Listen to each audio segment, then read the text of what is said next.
Streamer to viewer ratio. You can find information on this on sullygnome.com. Let me drop that in chat for you.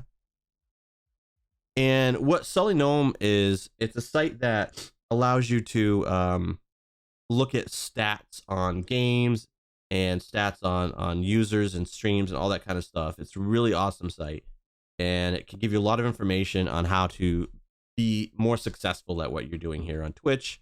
And I would say that streamer to viewer ratio is an important thing to look at, because what it does is it shows you for a particular category. Like, let's say I was looking at Warzone.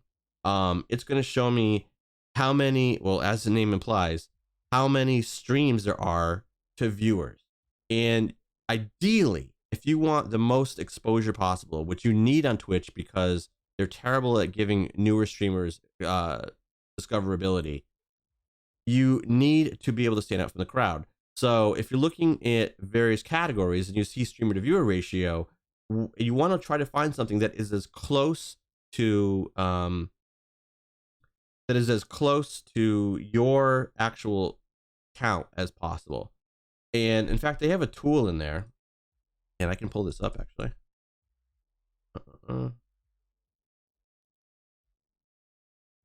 And let's see here.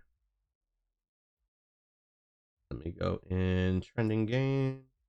All right, let me flip this back to the browser.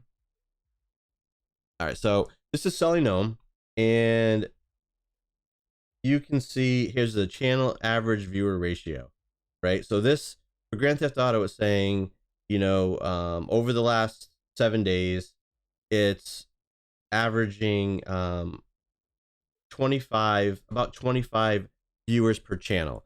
So if you were somebody who averages, you know, 25 viewers, then you're going to be in the middle of the pack for that, which is good. You know, you want to find something that gets you as high to the top of the category as possible. So one way to know without having to go through all of these pages and pages and pages of games, or even sorting by this and then going page and page and page so you get to your number, you could actually go to Game Picker.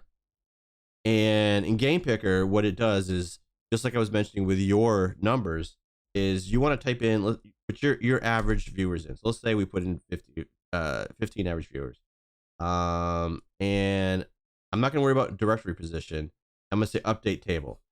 So what this is going to do, it's going to look at trending games, but it's also going to look at games specifically in the last, I think, 1 to 2 hours.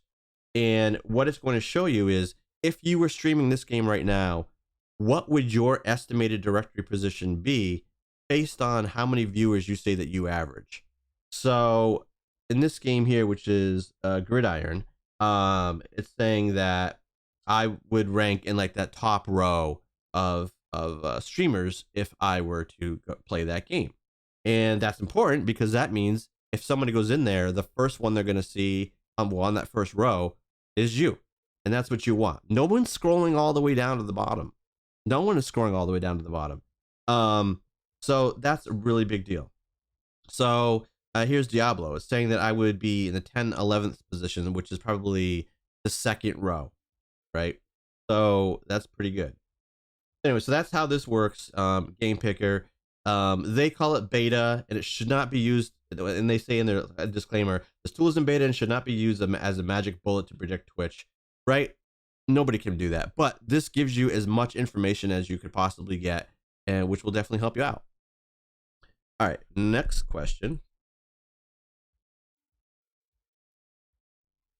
That is not the next question. That's the next question. All right, so how often should I stream? So this